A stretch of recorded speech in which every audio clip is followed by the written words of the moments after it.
Biyahe na naman. Punta kami yung Bicol around 4 o'clock. Ito yung kasama ko. Ayan. Inaantok pa. Okay. So siguro dating kami nun mga 10 o'clock. Sana dumating. Ride safe sa aming dalawa. Good morning.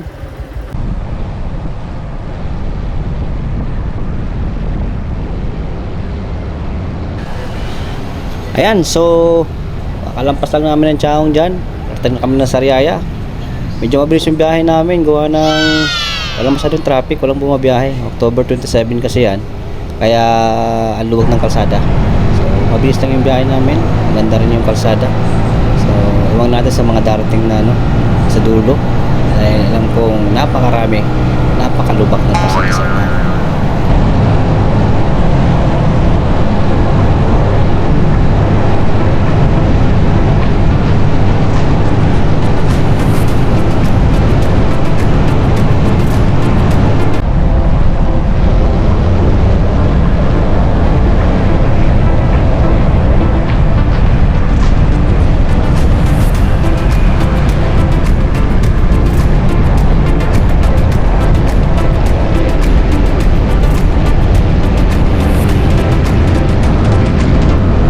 So, ihi muna.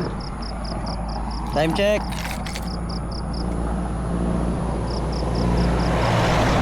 Size na. Sakto. Ito kami ngayon sa bagong bypass road. Pagbilao Quezon. Bubukas lang na bypass road. So, first time namin dumaan dito.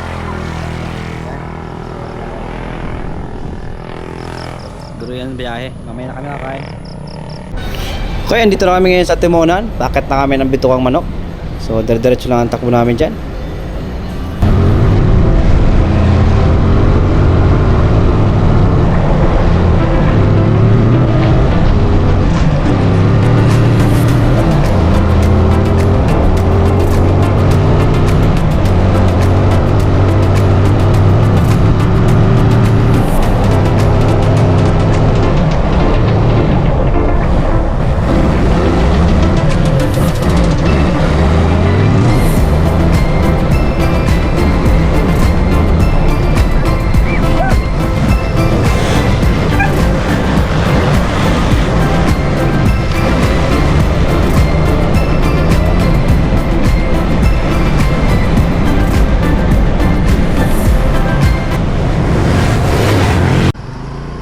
Yung mga kapatid natin, ayan.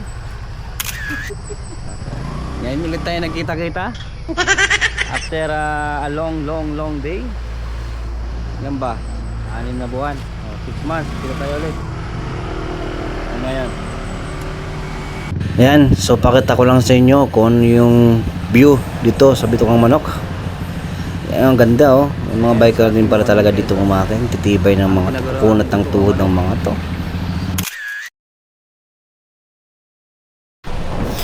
Pagkakataong to, pababa na kami ng Bitukang Manok. So gutom na rin kami sa pagkakataong yan. Hahanap na kami ng mga kainan pagbaba namin dun sa Gumaka.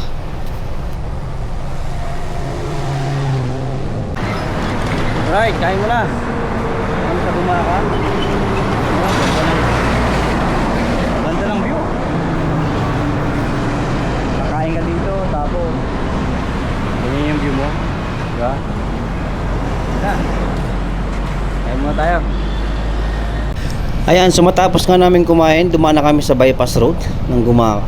Napakaganda pala dito, napakalawak ng kalsada, walang masyadong lubak, ang ganda pa ng view. Medyo ingat lang sa mga bumabiyahe dito dahil delikado, no?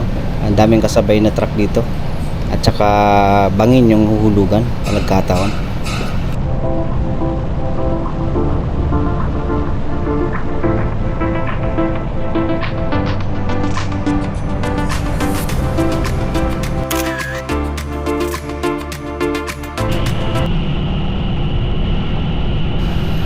Pagkadaan namin ng Tabugon, no? Abot kami ng ulan. Yan, di na kami tumigil, dinediretso na namin papuntang Tagkawayan. Kasi putol-putol din naman yung ulan. Uulan dito sa kabilang baryo, sa barangay. Sa dulo naman wala namang ulan. Kaya tinuloy-tuloy na namin dahil malapit na din naman kami sa Ragay. Ramdam na namin dito yung lubak-lubak na kalsada. Yung tinaguri ang prehistoric na kalsada. Grabe, bugbog yung motor doon. Hirap na hirap pag maliit ng motor doon. Nga pala, dito na kami sa loob ng barangay namin. Papasok na kami. So, sa wakas, kakarating din. Ulan, araw, lubak ang kalaban. Nakarating ng ligtas. Ayun, nalubak pa nga. Aray ko.